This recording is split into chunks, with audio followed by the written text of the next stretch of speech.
politique à la une ce week-end de Tenkodogo dans le Boulgou à Bouena dans le Ganzourgou.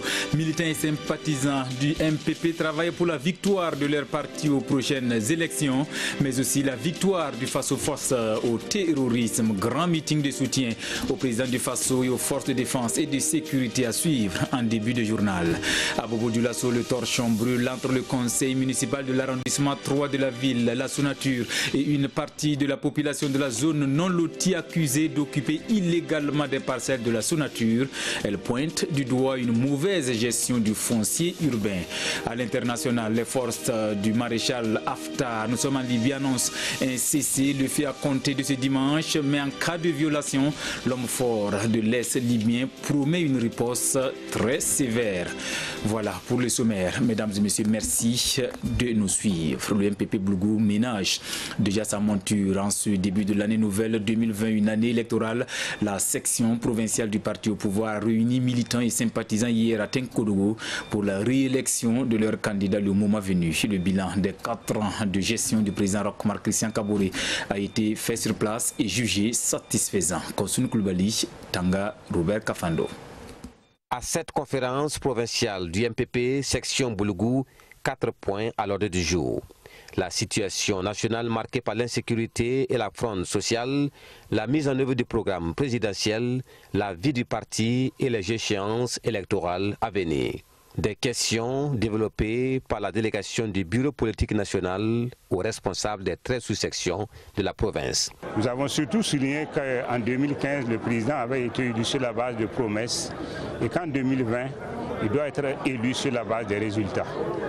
Et ces résultats-là, nous les avons passés en revue au plan santé, au plan routier et au plan de l'éducation et au plan social.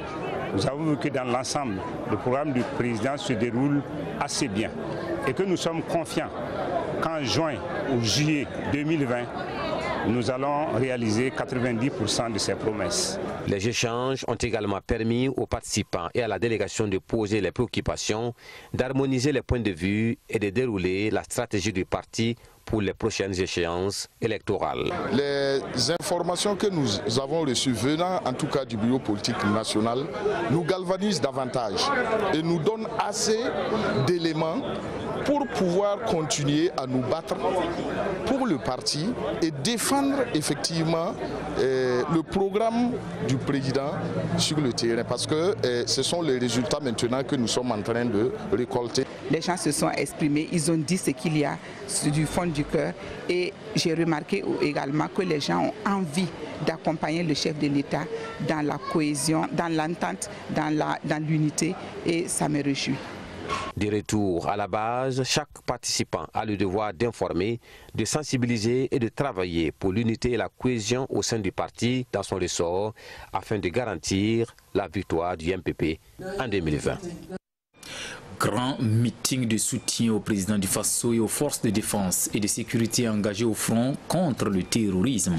Hier à Bouena dans le Ganzourgou, des Burkinabés ont encore réaffirmé haut et fort leur total soutien pour la sauvegarde de la mère patrie. Ali Doubadine, Estelle Judith Assagoba. Soutien au président du Faso et aux forces de défense et de sécurité, la population de Bouena l'a réaffirmé au cours de ce grand meeting. Sorti des 4 coins de cette localité, la population n'a pas marchandé son déplacement pour dire merci au président du Faso, merci pour ses multiples actions à l'endroit du peuple burkinabé en général et de celui de Bouena en particulier. Les anciens, les femmes, les jeunes, tous témoignent ici haut et fort leur engagement et leur détermination à accompagner le président Roch-Marc Christian Kaboré. Ils témoignent également leur solidarité aux forces de défense et de sécurité et aux personnes déplacées. Ce meeting fut également une aubaine pour la population de Bouena d'exprimer leurs préoccupations au chef de la délégation. Nous sommes des jeunes engagés, déterminés. Bon, on n'a pas un lieu d'accueil, un lieu pour s'informer, de lancer des messages. Les jeunes ont effectivement exprimé leurs préoccupations, les femmes, les anciens, ont exprimé leurs préoccupations qui sont légitimes qui sont des préoccupations pertinentes. Alors elles sont relatives à la mise en œuvre du programme du plan national de développement économique et social, en matière d'infrastructures routières, en matière d'eau potable, en matière d'électrification rurale, en matière de santé. Et donc nous avons recueilli l'ensemble de ces préoccupations. Alors ce sur quoi nous avions la possibilité de prendre des engagements, nous avons pris des engagements parce que nous avons déjà des dossiers qui sont prêts, notamment en ce qui concerne les infrastructures, l'entretien du réseau routier, en ce qui concerne également l'aspect de la santé et en ce qui concerne l'eau potable. Les autres aspects qui sont également des aspects importants, nous avons rassuré les populations de Bouéna que c'est progressivement que ces préoccupations trouveront une solution. Des réponses rassurantes qui galvanisent davantage la population. On est satisfait de ce qu'il a dit, parce qu'il a dit que tout, ils vont commencer à réaliser avant l'élection 2020. S'ils commencent, nous sommes avec eux, bon, 100%. Avant le meeting, la délégation a rendu une visite de courtoisie au chef Naba Baogo de Bouéna. Allons partager la joie des populations de Zomnogo. Ce village de la commune de Boulsa est en fête depuis hier la raison un CSPS et un sujet réalisé par un de ses fils, Elhadj Suleiman Zidnaba. Un geste que salue la délégation gouvernementale qui a fait le déplacement de Zomnogo pour l'inauguration de ses infrastructures sociales. Le point en image avec Martin Ouedraogo et Jacques Lamissa-Tarbaga. La joie se lisait sur tous les visages à l'inauguration du centre de santé du village de Zomnogo dans la commune de Boulsa. À quelques pas de là, les élèves sont enthousiastes car ils vont pour la première fois au collège dans leur propre village. Ces infrastructures sont construites par un fils de la localité, Elhadj Suleiman Zidnaba, opérateur économique. Ce n'est pas seulement le gouvernement qui doit être là pour ce gouvernement est là pour nous tous. Nous aussi, nous sommes là pour être là pour le gouvernement. C'est pourquoi nous devons l'accompagner. Et encore, je profite de votre micro pour les remercier d'avoir en tout cas tout fait pour venir nous assister ici et demander à tous nos amis et parents qui sont des commerçants comme nous, qui peuvent faire mieux que ça, de penser voir qu'on peut tout faire pour penser à là où on est quitté. Le centre de santé et de promotion sociale comprend un dispensaire, une maternité, un dépôt pharmaceutique, le tout équipé avec une adduction d'eau et l'électricité. Le collège, lui, comporte 4 classes et un bloc administratif également équipé et électrifié, offrant ainsi un confort aux apprenants. Il faut le dire avec force, si la création d'une école est source de légitime fierté pour les communautés, elle traduit surtout et toujours une grande victoire contre l'ignorance, contre l'obscurantisme, contre la radicalisation. Elle est une victoire des hommes et des femmes de ce pays. Et il serait fastidieux de quantifier les bénéfices qui en réjailliront pour la communauté et pour l'humanité tout entière. Ces services sociaux de base venant d'un particulier sont un bel exemple de patriotisme qui doit inspirer de nombreux autres Burkinabés, selon le ministre d'État Simeon Sawadogo. C'est un investissement particulier.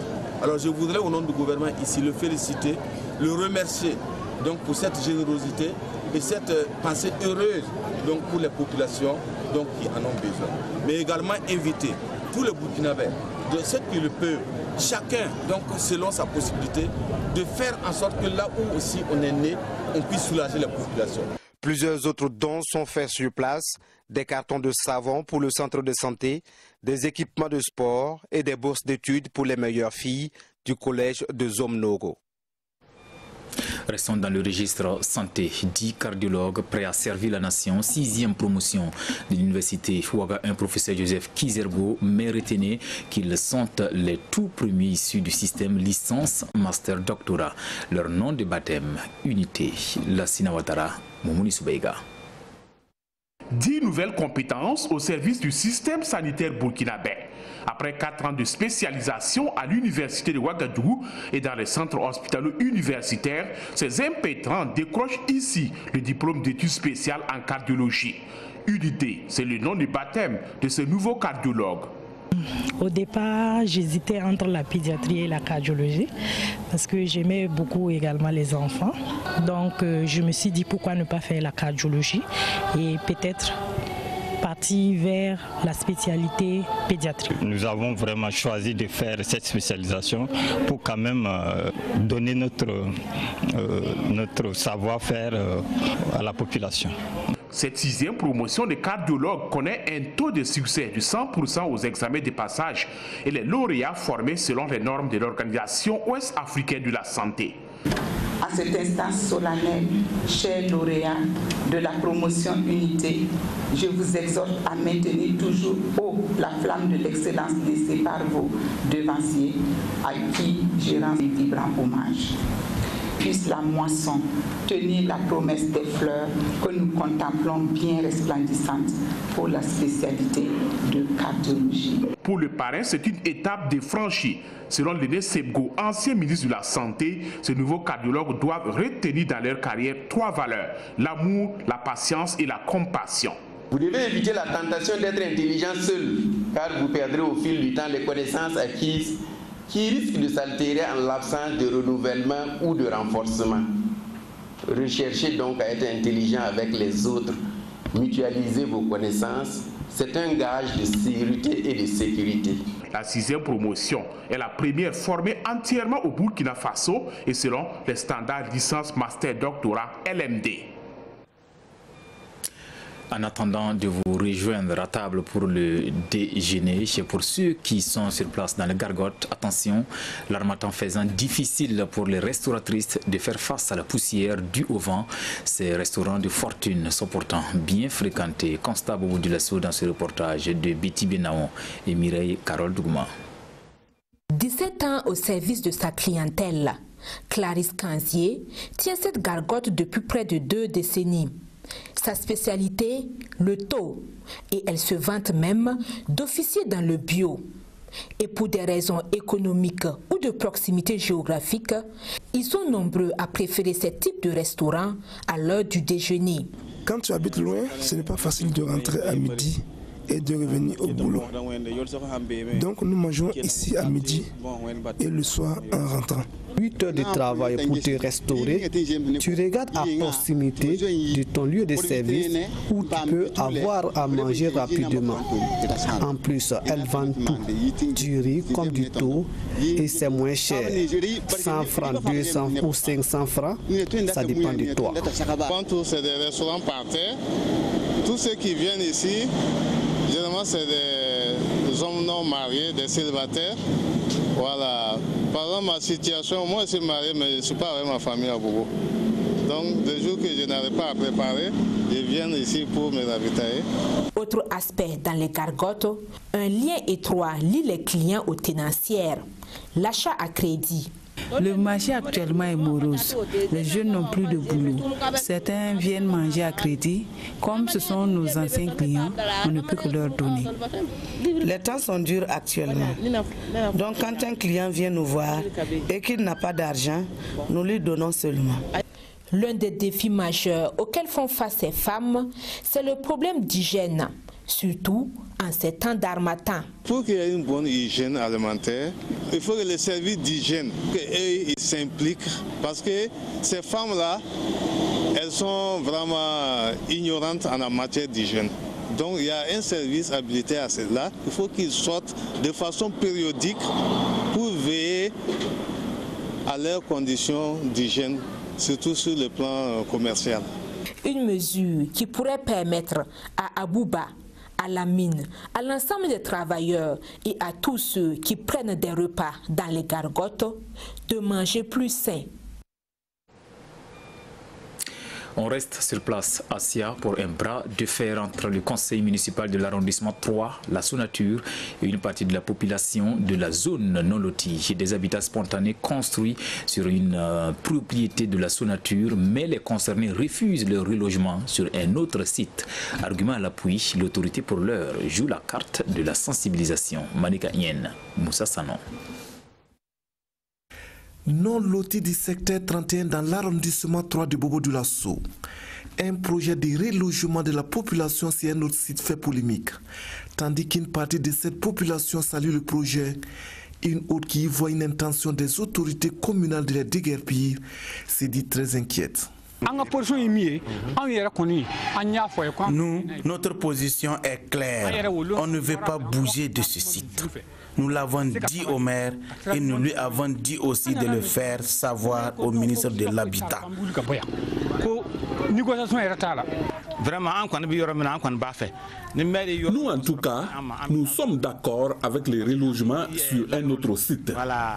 Si le maire et son conseil arrivent à mettre en œuvre cette mesure, nous allons les applaudir. Population divisée et pourtant cette question du non-loti du secteur 31 de Bobo du Lasso n'est pas nouvelle. Le problème date de 2009 quand l'arrondissement de Dafra à l'époque avait accordé les sites à la Sonatur, la Société nationale d'aménagement des terrains urbains qui veut exploiter son domaine aujourd'hui. Approché, le maire de l'arrondissement 3 confirme cette information et dit avoir obtenu des propriétaires terriens un nouveau site et du ministère en charge de l'habitat une proposition d'accorder à son conseil municipal une autorisation spéciale de lotissement pour reloger ces populations, des populations dont une partie s'oppose à toute idée d'être recasées ailleurs. Ceux qui veulent, on va les faire comment? On continue, il y a d'autres qui ne veulent pas. Donc, on peut aller, il faut prendre le chemin que vous pouvez parcourir. Raison pour laquelle moi j'ai décidé avec le cabinet d'amener la délibération au conseil. Arrivé au conseil maintenant, en tout cas, je pense qu'on est 27 conseillers. Les 26 conseillers ont voté. Et le seul conseiller à avoir voté le non, le voici. Aboubakar Ouedraogo, conseiller de la zone non lotie et aussi premier adjoint au maire de l'arrondissement qui dit avoir joué la carte de l'apaisement dans cette affaire opposant le conseil municipal à une partie de la population. Il y en a qui disent je veux, il y en a qui disent je ne veux pas. Bon, et nous, c'est notre population. Nous sommes les premiers responsables. Quand ça ne va pas, nous devrons être en mesure d'apaiser la situation. Voilà, donc ainsi moi j'ai posé le problème en rencontre des cabinets, on ne s'est pas compris. Et maintenant que moi, ce sont les gens avec qui sont là-bas. C'est moi qui vis directement, je connais le problème. Et moi je préfère ne pas voter cette délibération que de prendre une délibération que je ne maîtrise pas. Et pourtant, selon le maire, tout est clair. Le site du non-loti appartient bel et bien à la Sonatur qui dispose des documents et la seule solution aujourd'hui pour soulager la population qui y réside, c'est le relogement sur un autre site. Quelqu'un qui a son droit de possession du site, mais vous voulez qu'on viole, on force la main de cette personne-là, c'est un peu compliqué. Moi, mon objectif, c'est parler dans le côté social, c'est de pouvoir les reloger. Ces discours du maire sont bien dans les oreilles de certains habitants de la zone non lotie, des habitants qui appellent le premier responsable de leur arrondissement à poursuivre son combat pour leur trouver un nouveau site. Vraiment, il y a des gens qui n'ont rien compris dans la démarche du maire. Ce qu'ils ont en tête, c'est que quand on veut les déguerpir, je ne pense pas que ce soit l'intention du maire. Il a promis des parcelles sur un autre site. Le dialogue n'est pas terminé. Moi, je laisse la porte ouverte à tous ces gens-là. Je les prie en tout cas de venir, en tout cas pour qu'on dialogue encore, pour qu'ils acceptent de prendre ces parcelles-là. En attendant, la tension reste vive entre le conseil municipal de l'arrondissement 3 de Bobo du Lasso et une partie de la population du non-loti du secteur 31. Une crise résultant d'un problème de communication que le maire et son conseil devraient travailler à résoudre au plus vite. Nous nous intéressons cette fois à la nuit des citoyens bâtisseurs, un concept tout trouvé par une jeune dame, Kayaba Alex Zotianga, pour montrer aux yeux du monde des métiers longtemps restés dans l'ombre et galvaniser les leaders de ces différents corps de métiers. Initiative pour faire des champions au Faso, et pour cela elle a le soutien du mouvement de réflexion sur les opportunités de développement du Burkina Faso. Roger Kam, Mamadou Ba. Ils sont jeunes et viennent des universités publiques et privées du Burkina. Entre groupes d'amis et rencontres fortuites sur les réseaux sociaux, L'idée de construire une jeunesse citoyenne responsable et actrice de développement a germé. La nuit des citoyens bâtisseurs prend forme aujourd'hui. C'est une tribune qui met en lumière des citoyens burkinabés engagés dans les différents corps de métier restés dans l'ombre. On a des hommes et des femmes qui se battent, des jeunes qui ont des projets, qui réalisent énormément de choses à travers l'entrepreneuriat et l'engagement dans le service communautaire qui pour nous qui est la base de tout développement. Donc même le paysan qui est dans son village, on s'intéresse à lui. Le monsieur qui est dans son quartier, qui n'a pas fait des études, on s'intéresse à lui. Pourvu que tu sois un bâtisseur, que tu contribues au développement, que tu aies ton entreprise et que tu sois engagé dans le service communautaire. Le représentant du ministre de l'Énergie et celui du Commerce, de l'Industrie et de l'Artisanat saluent l'engagement et la maturité de cette jeunesse, consciente que le développement et le bien-être socio-économique d'un pays n'incombe pas seulement à l'État, mais aussi bien à chaque citoyen. La nuit des citoyens bâtisseurs est portée par le mouvement de réflexion sur les opportunités de développement du Burkina Faso. Si nous disons que le Burkina Faso va mal, si nous disons que le Burkina Faso donc, souffre de ci ou de ça, qu'est-ce que nous faisons concrètement en tant que jeunes pour pouvoir pallier à ces situations, à ces problèmes? Il faut déjà que nous prenions conscience de notre rôle donc, en tant que citoyen, être un citoyen acteur du changement et non un demandeur. Le mérite de ces hommes et femmes identifiés à travers le pays sera célébré le 27 mars prochain sous le thème « Pour un Burkina Faso prospère et émergent, quel rôle et responsabilité du citoyen ?» Dans l'actualité internationale, l'homme fort de l'Est libyen annonce un cessez-le-feu à compter de ce dimanche, et ce après maintes tractations avec les médiateurs internationaux. Mais le maréchal Haftar met en garde le camp adverse en cas de violation, dit-il. La riposte sera sévère.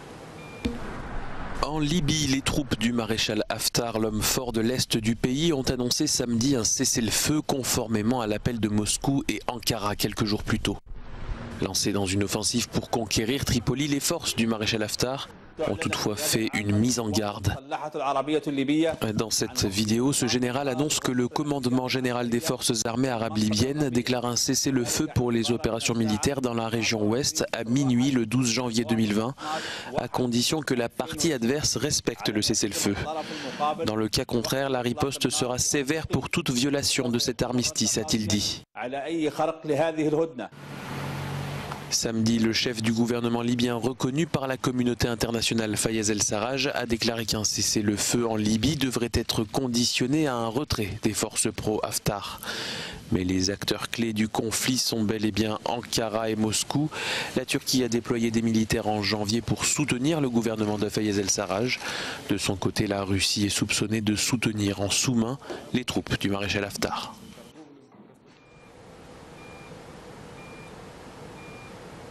On reste à l'international. Les Iraniens entre colère et indignation depuis l'annonce de leurs autorités reconnaissant que le crash du Boeing ukrainien qui a fait 176 morts dont 145 Iraniens a été abattu par erreur par un missile iranien. Les excuses du président Hassan Rouhani pourront-elles calmer son peuple? Suivons.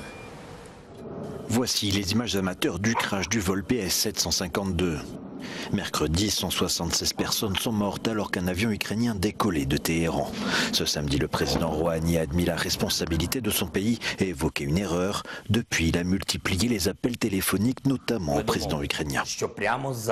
Nous avons convenu que l'achèvement, avec l'aide d'experts ukrainiens, de l'identification des corps des morts doit être réalisé le plus tôt possible avant de préparer leur retour en Ukraine. Cela devrait se faire rapidement. Nous avons également convenu de commencer à travailler ensemble pour déchiffrer les deux boîtes noires. Parmi les victimes, 63 ressortissants canadiens. Ottawa exige que toute la lumière soit faite sur le drame. Ce que l'Iran a admis est très grave. Abattre un avion civil est horrible. L'Iran doit en assumer l'entière responsabilité. Nous n'aurons pas de répit tant que les responsabilités ne seront pas établies, que la justice sera rendue et que les familles auront obtenu le dénouement qu'elles méritent. Selon l'état-major iranien, l'avion aurait été confondu avec un missile de croisière, alors que le pays est en état d'alerte maximum suite à l'assassinat du général Qassem Soleimani. Le soldat responsable du tir va être immédiatement traduit en justice. Voilà pour l'essentiel de l'actualité. Merci de l'avoir suivi. Bon week-end à tous.